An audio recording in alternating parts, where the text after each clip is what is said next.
श्रीमद् भागवतम स्कंद द्वितीय अध्याय द्वितीय हृदय में भगवान श्लोक संख्या का के द्वारा परम पदम वैष्णवानन्ति तत् यदनेति नेति यदुत्से सूक्ष्मः विसृज्य दौरात्म्यमनन्यसौरदा रतो भूयानपदं पदे पदे शब्द परम परम परम परम पदम पदम पद पद वैष्णवम वैष्णवम भगवान के साथ भगवान के साथ आमनन्ति आमनन्ति वे जानते हैं तत् वह यत् जो न इति यह नहीं न इति यह नहीं इति इस प्रकार अतः ईश्वर विहीन उत्सिसृक्षवः जो बचना चाहते हैं विसृज्य पूर्ण रूप से त्याग कर दौरात्म्यम जटिलताय अनन्य पूर्णतया सौरलाः उत्तम अभिलाषा से हृदय उपगुह्य हृदय में धारण करके और एकमात्र पूज्य पदम चरण कमल पदे पदे क्षण क्षण में धन्यवाद।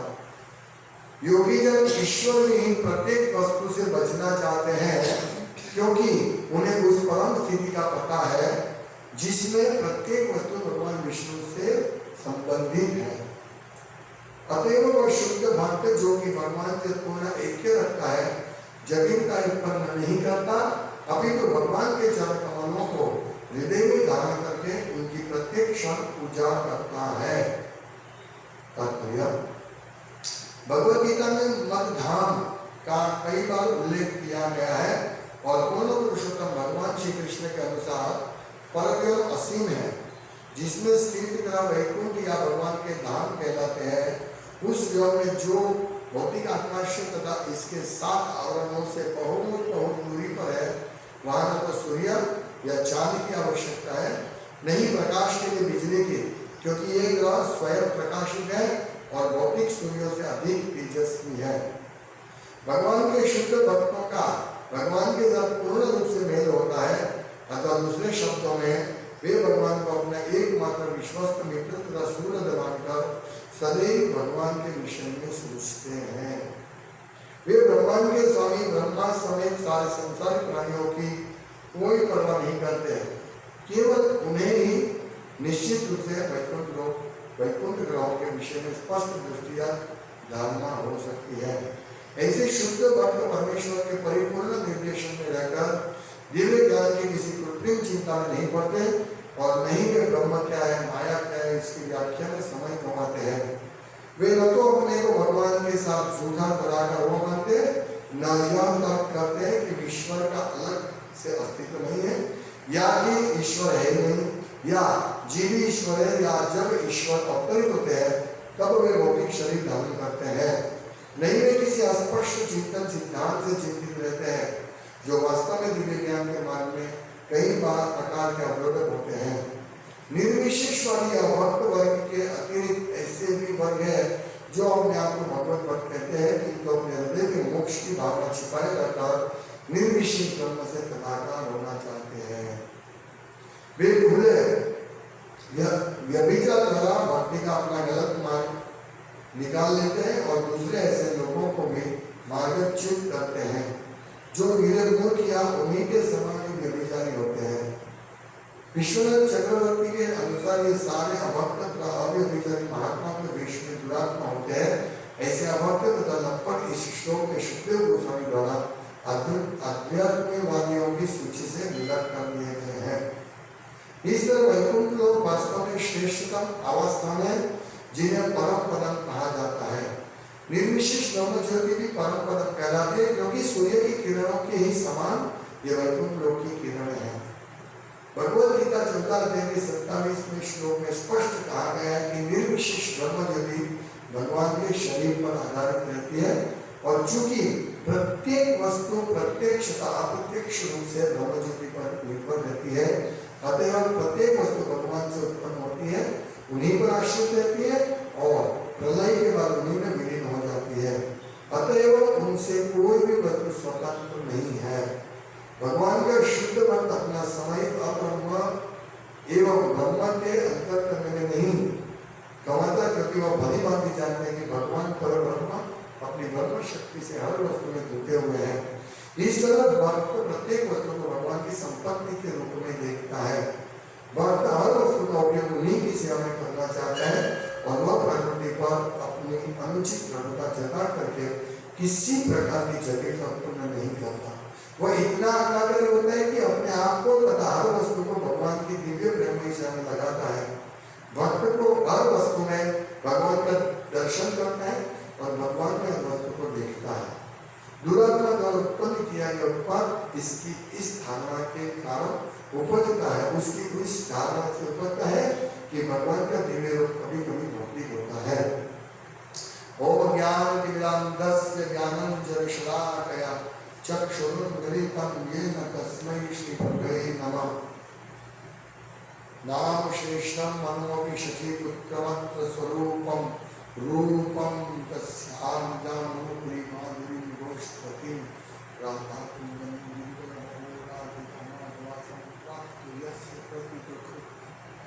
श्री गुरु दत्तोस्मि वंदहं श्री गुरु श्रीकमलं श्री गुरु वैष्णवं शिवं सारुजातं सारुनाथं सारुतं सारुतं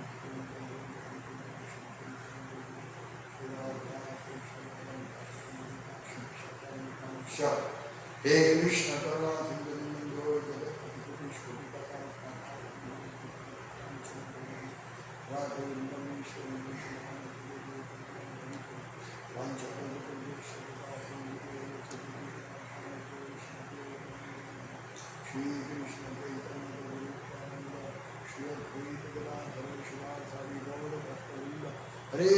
कृष्ण हरे कृष्ण कृष्ण कृष्ण हरे हरे, हरे राम राम राम हरे हरे। हरे कृष्ण। इस श्लोक में शुद्ध भक्त कैसे होते उसका वर्णन किया गया है। जिन्होंने परमात्मा का दर्शन प्राप्त कर लिया है और जो भगवान को जानते हैं, अपने आप को जानते हैं और भगवान से क्या संबंध है वो जानते हो, वो एक भगवान की सेवा में लगा रहता है। ये सबसे बड़ा शुद्ध भक्त का लक्षण है। यह नेति नेति, ये नहीं वो नहीं, इसमें नहीं पड़ता। ये यहाँ लिखा है कि वो दौरात्म्य जटिलता है, विसृज्य छोड़ देता है। किसको? जटिल। ये जगह जटिल है, बहुत जटिल है। इसमें सबसे बड़ी जटिलता यही है कि लोग समझ रहे हैं ये सब मेरा है, अहम ममेति। बड़ी जटिलता है जो हमारा कुछ नहीं, फिर हम मानते हैं ये सब मेरा है, कब्जा बना के रखा है। ये जटिलता तो बहुत सारी जटिल है, भौतिक जटिलता से भरा है। लेकिन शुद्ध भक्त इस जटिलता से दूर रहता है। विसृज्य दौरात्म्य, इस जटिलता से दूर रहता है और वो उसका हृदय कैसा है? वो अनन्य सौंदर्यता, उत्तम अभिलाषा, हृदय में एकदम शुद्धता से अभिलाषा है। क्या हृदय को कोई हृदय में धारण करते क्या? अर्ह पदम पदे पदे, सिर्फ भगवान के चरण कमल को हृदय में धारण करने की उसकी अभिलाषा है। शुद्ध अनन्य सौंदर्यता, ये शुद्ध अभिलाषा। हम सब वही भक्त है, सही भक्त वही है, शुद्ध भक्त। वो जटिलता में नहीं पड़ता है। यहाँ पर लिखते हैं जटिलता की क्या बात कर रहे हैं वे? ऐसे शुद्ध भक्त परमेश्वर के परिपूर्ण निर्देशन में रहकर दिव्य ज्ञान की किसी कृत्रिम चिंता में नहीं पड़ते। वो दिव्य ज्ञान कृत्रिम स्पेक्युलेशन ऐसे ऐसा होगा वैसा होगा, उसमें नहीं पढ़ते हो। नहीं कि ब्रह्म क्या है माया क्या है इसकी व्याख्या में समय गवाते हैं। सिंपल सो माया ब्रह्म क्या है माया क्या वो मानते हैं, लेकिन बड़ी इधर उधर से लंबी व्याख्या ब्रह्म क्या है, ब्रह्म सत्य जगत मिथ्या, ये सब भ्रांत धारणा वो मैं नहीं पढ़ता। वो सीधा वेदों का साथ पकड़ लेता है, वेदेश सर्वे अहमेव वेद्य, बस वेदांत कुरुत वेद विवेक चाहम। जो वेद का और वेदांत ज्ञान का पूर्ण ज्ञान वेदांत वो समझ लेता है, और वेद का उद्देश्य क्या है भगवान की सेवा करना, ये सिंपली समझ लेता है। इसीलिए वो ऐसी सब तक स्पेकुलेशन में नहीं पड़ता है। शंकराचार्य ने ये विवर्तवाद की स्थापना किया। विवर्तवाद यानी भ्रांत धारणा, भूल भ्रांत धारणा। उन्होंने व्यासदेव ने कहा है कि भगवान अपनी विविध शक्तियों का विस्तार करते हैं और उसका ट्रांसफॉर्मेशन होता है, यानी उसका परिवर्तन होता है, शक्ति एक शक्ति में से दूसरी शक्ति। ये पूरा जगत भगवान की शक्तियों से चलता है। तो इन्होंने ऐसा ये क्या है दौरात्म्य, ये जटिलता खड़ी कर दी। किसने? श्रीमान शंकराचार्य, शिव शंकराचार्य। उन्होंने बोला कि भगवान का परिवर्तन होता है। उन्होंने भौतिक कॉन्सेप्ट डाल दिया। व्यासदेव ने कहा कि भगवान की शक्तियों का विस्तार होता है, परिवर्तन होता है, और सब शास्त्रों में उनका आधार भी श्रुति में आधार है। लेकिन ये सबसे बड़ा श्रुति का ये आधार है कि ओम पूर्णमदः पूर्णमिदं पूर्णात् पूर्णमुदच्यते पूर्णस्य पूर्णमादाय पूर्णमेवावशिष्यते। इस पूर्ण में से जो भी निकलता है वो पूर्ण है, और वो निकलने के बाद भी जो अवशेष पूर्ण है वो पूर्ण ही रहता है, यानी पूर्ण का विकार नहीं होता है। जैसे हम लोग इस जगत में देखते हैं कि भाई मेरे पास 100 रुपया है, आपको मैं 10 रुपया दूंगा, आपको 10 रुपया दूंगा, आपको 10 रुपया दूंगा, तो मेरे पास 70 रुपये रहेंगे। ये विकार है, ये भौतिक कॉन्सेप्ट ठीक है। लेकिन अब भगवान ने इस पूरे अनंत कोटि ब्रह्मांड बनाए, भगवान के रूप में से निकलते हैं अनंत कोटि, लेकिन वो ब्रह्मांड जो है वो पूर्ण है, और भगवान ऐसा नहीं कि भगवान में से सब निकल गए इसलिए भगवान शून्य हो गया। ये विवर्तवाद उन्होंने देखो भगवान का ये हो गया, विकार हो गया। इसीलिए वो क्या कॉन्सेप्ट लाए कि भाई जीव और ईश्वर एक ही है। अभी क्या है, जीव और ईश्वर ढंग गए माया से, ये विवर्तवाद ये जटिल है। इसीलिए यह प्रभुपाद कहते हैं कि भगवान के साथ छोटा तदाकर हुआ मानते नहीं अपने आप को, मैं और भगवान एक ही है, मैं भगवान बन जाऊंगा, ये जटिलता नहीं है। न यह काम करते कि ईश्वर का अलग से अस्तित्व नहीं है, ईश्वर का कोई अस्तित्व नहीं अलग से, मैं ईश्वर हूँ, या कि ईश्वर है ही या नहीं, या जीव ईश्वर है। ये सब जगत की जटिलता, लोगों को कुछ दिखता नहीं है, ईश्वर नहीं है, ईश्वर निराकार है, या हर जीव ही ईश्वर है, ये सब गूंज पैदा करते हैं। और जब ईश्वर अवतरित होते हैं तो वे भौतिक शरीर धारण करते हैं। ये सब भ्रांत धारणा। लेकिन भक्त किसी अस्पष्ट चिंतन सिद्धांत से नहीं न चिंतित रहते, वो कभी भी चिंतित नहीं रहते। इसीलिए यहाँ लिखा है कि वो हृदय सौम्य हृदय होता है, उनका हृदय बहुत शुद्ध होता है। इसीलिए भगवान कहते हैं कि मैं भक्त के हृदय में रहता हूँ और भक्त मेरे हृदय में रहते हैं। यहाँ लिखा है परम पदम, परम पदम यानी भगवान का धाम, पदे पदे परम पदम, ये भगवान का धाम, भगवान का चरण कमल भी पदम का अर्थ होता है, और परम पदम। और ये जो मध्य धाम, भगवद गीता में मध्य धाम का उल्लेख किया है, मध्यधाम न तद भाष्यते सूर्यो शशांको यदि गत्वा निवर्तन्ते तद धाम परम पदम तद धाम परम ये मध्यधाम। तो ये मध्यधाम का वर्णन उल्लेख किया है और ये असीम है, ये असीम है, भगवान का नाम असीम है। इस भौतिक ब्रह्मांड एक ब्रह्मांड का नाप नहीं ले सकते हैं, तो इसीलिए इस ब्रह्मांड का नाप नहीं लेते हैं और ये मूर्ख लोग नापना चाहते हैं इस ब्रह्मांड को। सब चीज को अपनी ऑब्जर्वेशन, अपनी आंखों से, अपने कानों से, अपनी भौतिक तुच्छ इंद्रियों से देखना चाहते हैं और भक्त ऐसा नहीं हो सकता।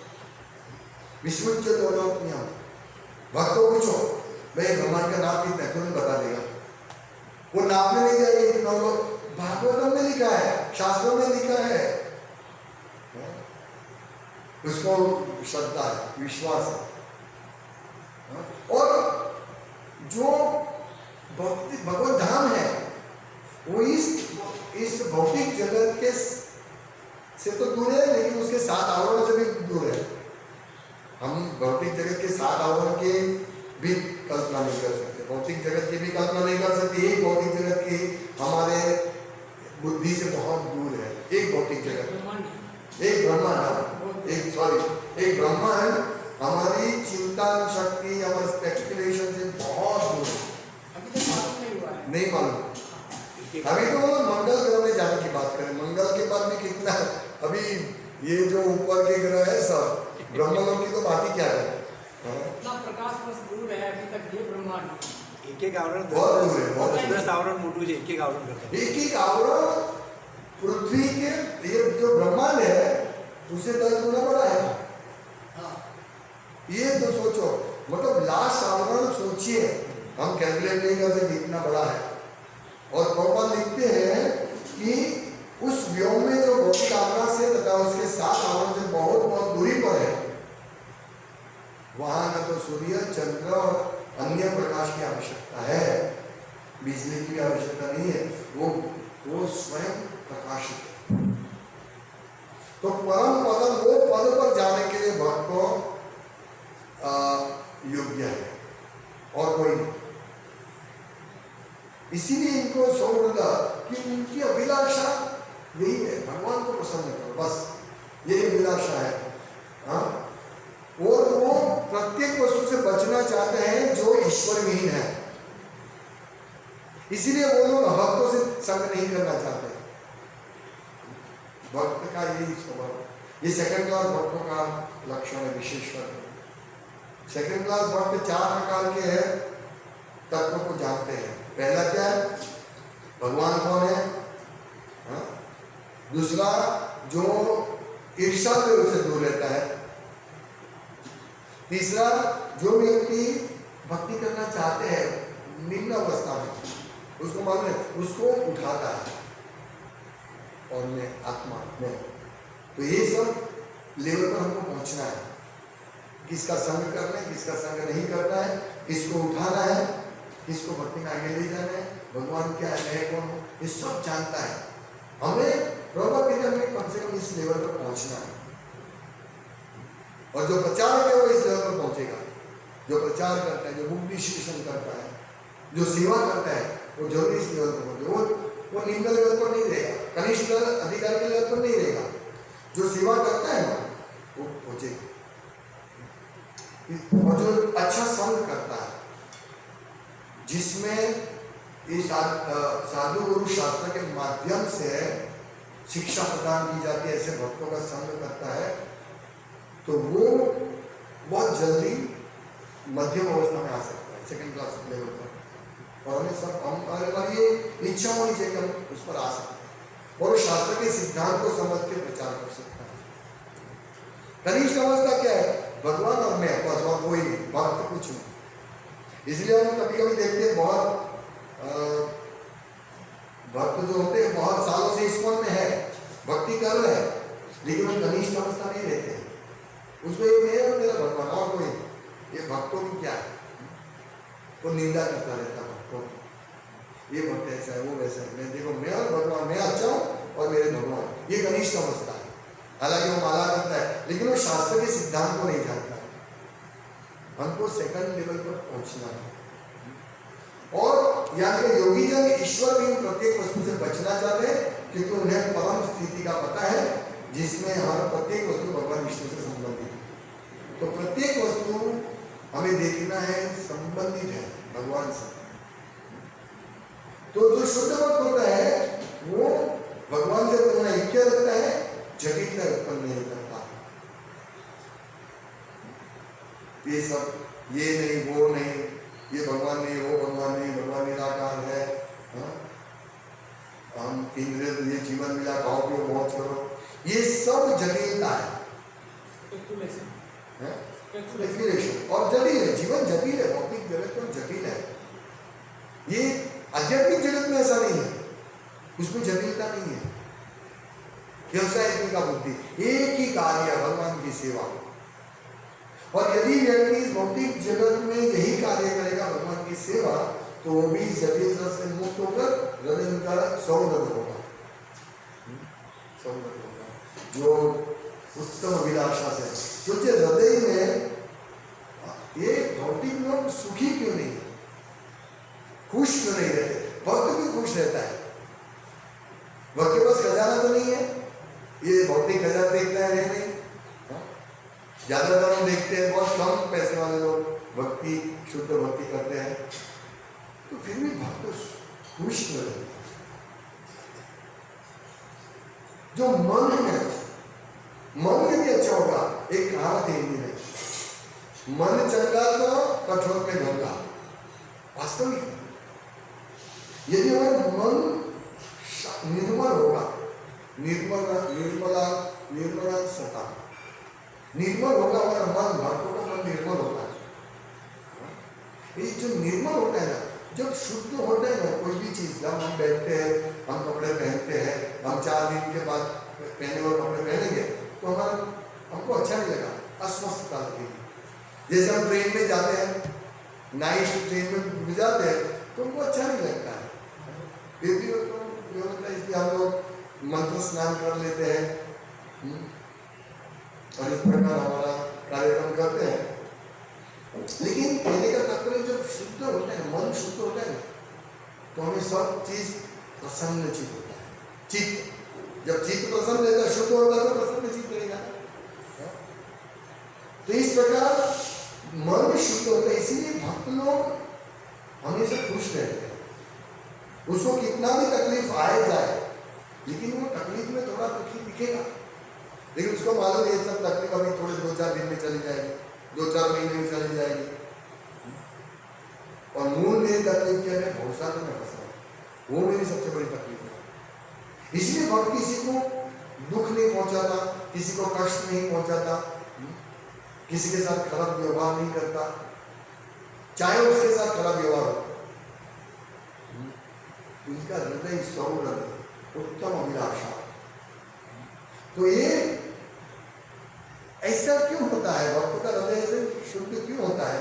क्योंकि उसके हृदय में वो भगवान के चरण कमल को धारण करता है। हृदय गुहिया, हृदय की गुहिया, हृदय में धारण करते हैं।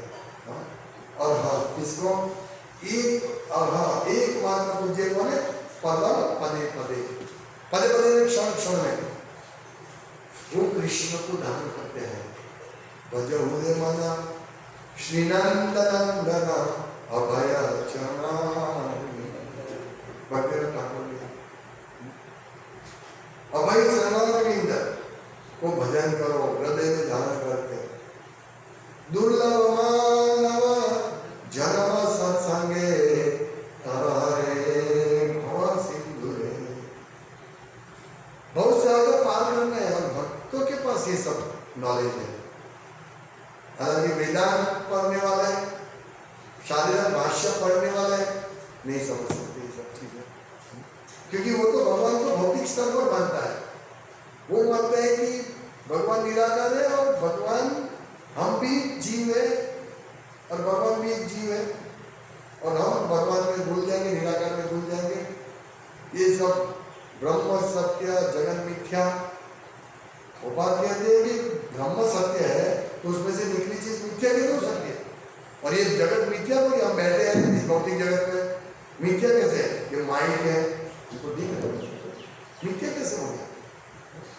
सब चीज मिथ्या। हम खाना खाते हैं वो मिथ्या है क्या? तो मत खाओ, मिथ्या है। तो देखो मायावादी कितना मूर्ख है, एक बच्चा भी समझ सकता है भाई प्रसाद मिलेगा, बच्चा बोलेगा कि ये मिथ्या है मत खा। अरे मैं खा लूँ, मेरा पेट भर रहा है, मेरी जीवा को आनंद मिलता, संतुष्ट हो रही है, भगवान को अर्पण किया हुआ, मिथ्या कैसे है? लेकिन माया में ये सब मिथ्या है, माया है। वो प्रसाद को भी माया समझते हैं, इसलिए मायावादी ऐसा दुर्भाग्य है उनका। सुंदर चीज को वो माया समझता है, सब चीज को माया समझते हैं, जबकि भक्त सब चीज को भगवान की सेवा में लगाता है। ये मायावादी और भक्तों के बीच में एक डिफरेंस है। सब चीज एक टू जेड अनासक्त विषयान यथा उपयुज्यता, वो अनासक्त रहकर निर्बंध कृष्ण संबंधे, वो परित्याग नहीं करता, कृष्ण के संबंध में सब चीज को वो भगवान की सेवा में लगाता है।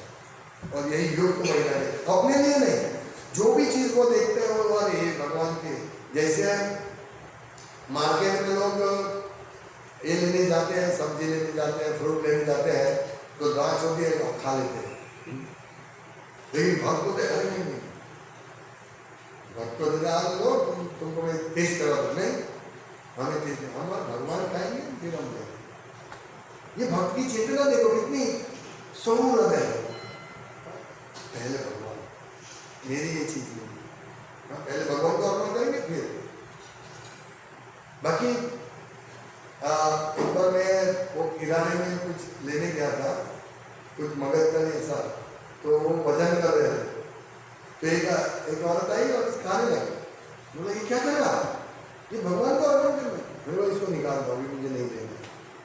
भगवान को अर्पण करने उसकी दिमाग भी नहीं देते कॉन्सेप्ट। इतनी अच्छी चीज भगवान देते हैं, काजू बादाम सब, फिर हजारों आइटम है, सब कौन देते? भगवान देते हैं। लेकिन भक्त का कॉन्सेप्ट क्या है? ऐसे भगवान ने दिया है, अब क्या मेरा है, तुरंत मुंह में डाल देते तुरंत। ये इसीलिए बहुत सौम्य उसको पहले सब चीज। यहाँ पर वो लिखते हैं कि वो जो भी देखता है, इस तरह भक्त प्रत्येक वस्तु को भगवान की संपत्ति के रूप में देखता है। वो सफरजन देखते हैं मेरे खाने के लिए है, ये भगवान की शक्ति है, भगवान को देना है, फिर भगवान चाहेंगे तो मुझे प्रसाद में देंगे। वह हर वस्तु का उपयोग उन्हीं की सेवा में करना चाहते हैं और वह प्रकृति पर अपनी अनुचित प्रभुता जता करके किसी प्रकार की जटिल का उत्पन्न नहीं करता। एक दिन आएगा, मैं अभी तो मैं बूढ़ा हूं, लेकिन मैं ऐसी दवा पीऊंगा, मैं मरूंगा नहीं और मुझे अच्छा शरीर मिलेगा, मैं इस शरीर से इंद्रिय तृप्ति करूंगा। ये जटिलता में भक्त नहीं फंसता है। हर वस्तु को भगवान की सेवा में किस प्रकार से लगाना है, वो भक्त हर वस्तु में भगवान का दर्शन करता है और भगवान हर वस्तु का दर्शन करता है। इसलिए हम लोग हर रोज गाते हैं, पश्यन्ति पान्ति कलयन्ति। हे भगवान, आप पूरे विश्व का आध्यात्मिक और भौतिक दोनों जगत का पालन पोषण आप करते हैं और बहुत प्रसन्न रहता है। वो अपने पर नहीं लेता है। जब भक्तों की प्रशंसा की जाती है तो भक्त अपने पर नहीं लेता है, ये सब भगवान का है, मेरा क्या है, मैंने क्या किया। हर वस्तु में भगवान देखते हैं और प्रत्येक भगवान प्रत्येक वस्तु में देखते हैं। और दुरात्मा द्वारा उत्पन्न किया गया उत्पाद इसी कारण, इस धारणा के कारण होता है कि भगवान का दिव्य रूप कभी कभी भौतिक होता है।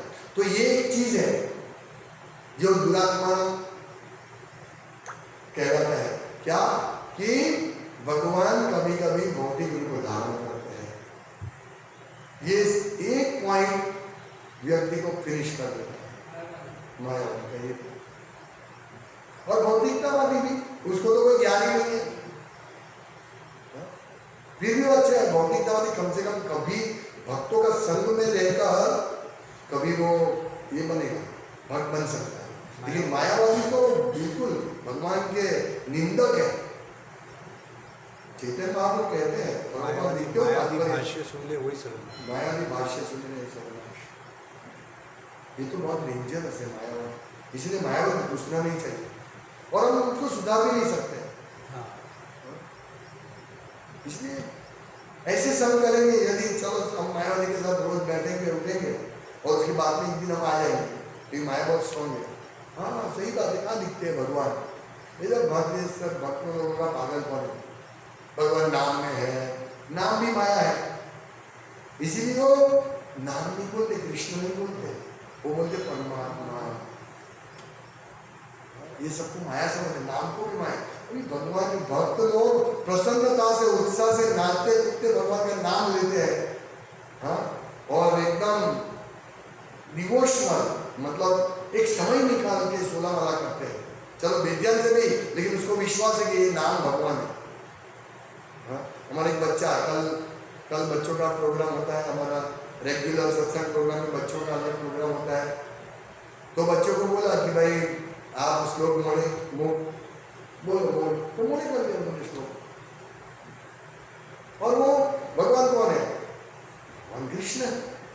ऐसे बच्चे को पहले से ट्रेनिंग दी जाती है, ये भी भगवान है, वो भी भगवान, तुम भगवान, मैं भगवान, ये सब नहीं, स्पष्ट ट्रेनिंग हम दे देते हैं। लेकिन मायावादी गलत ट्रेनिंग देते हैं। मायावादी भी स्कूल चलाते हैं और बच्चे को वेदांत पढ़ाते हैं, बच्चे को छोटे छोटे बच्चे, लेकिन बच्चा बड़ा होकर यही 3 ऐसे आला तिलक करेगा और भगवान का विरोध करेगा। विष्णु मंदिर थोड़ा बड़ा बचेंगे झाड़ू दिया। कथा भी करते हैं। हाँ, कथा भी करते हैं, लेकिन और कथा सब लीला की बात करते हैं, लेकिन अंत में क्या बोले? नारायण निराकार है। देखिए कितना, इससे हमारा एक बच्चा अच्छा है। जैसे वो एक भक्त की प्रभुपाद के समय में एक भक्त की लड़की थी, सरस्वती नाम था उसका। तो मंदिर में प्रचार करती थी, कोई भी आए उसको बोलती भगवान कृष्ण है, भगवान कृष्ण, भाई इतना बोल दिया, ये सबसे बेस्ट प्रीचिंग है। छोटी बच्ची तो सोचिए, बड़े बड़े वेदांती निराकारवादी जिनका पूजा होता है, उससे ये बच्ची चढ़ जाती है, क्योंकि इसको कुछ मिलेगा। भगवान कृष्ण ऐसा बोलने से उसकी चेतना शुद्ध होती है। बोलते भगवान कृष्ण, भगवान कोई नाम में बनते नहीं है, भगवान कोई शरीर में बनते नहीं है। अरे भाई, भगवान का शरीर सच्चिदानंद विग्रह है, हमारे जैसा नहीं है। इसीलिए भक्त बहुत ये जटिलता से दूर रहते हैं, सब जटिलता। ये भाई शरीर में क्या है, कैसे गैस उत्पन्न होती है, कैसे ये अन्न पचता है, शक्ति मिलती है, भक्त उसमें नहीं पड़ता है। भगवान का प्रसाद ग्रहण किया, शक्ति मिली, भगवान की सेवा की। अभी शक्ति का रूपांतर क्या होता है, भक्तों को इस जटिलता में कोई मतलब नहीं। और भी एक जनरली भक्त बोलते सबका हमको साइंटिफिक ये दीजिए, विवरण दीजिए। भाई हम जब करते हैं, क्यों जब करना चाहिए, ऐसे लोग पूछते हैं। और हमारे भक्त कभी कभी समझाते हैं कि इससे मन कंट्रोल में रहता है। हाँ, और तुलसी को स्पर्श करते ये होता है, ये फायदा होता है, वो फायदा होता है। ये सब हमको एक्सप्लेनेशन की आवश्यकता नहीं है, न तो हमको किसी को देना चाहिए। भाई ये यही मान लिया अवरोह था, और ऊपर से जो आया स्वीकार। जैसे नहीं, जैसे ये गाय का गोबर होता है, शास्त्रों में विधान है कि किसी भी मल को स्पर्श करने से अशुद्ध होते हैं, स्नान करना पड़ेगा। स्नान करना पड़ेगा। जब गाय के मल में मल को स्पर्श कर सकते हो, वो पवित्र, सब चीज को पवित्र करने के लिए वापरते हैं। सोचिए, ये विरोधाभास लगता है। तो वो बात कहते कि हम सिखा लिया, शास्त्र को सिखा लिया, अभी हमको वो साबित करने जाना नहीं है। हाँ, यदि आप साबित करने जाओगे तो आपको मिलेगा कि गाय के छान में, मतलब गाय के गोबर में एंटीबायोटिक शक्ति है, लेकिन हम वो रिसर्च करने नहीं जाते हैं। हमें जो बोला गाय पवित्र है, ठीक है, हम जब पवित्र ये होगा तो हम गाय का लेप करेंगे। इस सिंपल बात है, कॉम्प्लिकेशन में नहीं मत दियो। हम कॉम्प्लिकेशन में गिरेंगे तो एक एक चीज को हमको साइंटिफिकली प्रूव करने जाना पड़ेगा। ऐसी लाखों चीजें हैं, हजारों लाखों चीजें जिसका साइंटिफिक प्रूफ चाहिए। जैसे हम बोलते हैं ब्रह्मलोक ऊपर इतना दूर है, तो बोले प्रूफ क्या आपके पास? हमारा सबसे बड़ा आरोप, हम अवरोपण ऊपर से आया हमारे पास, वही हम प्रूफ है, शास्त्र आता। सिंपल चीज है। हरे कृष्ण। श्रीमद् भागवतम की जय, श्रील प्रभुपाद की जय।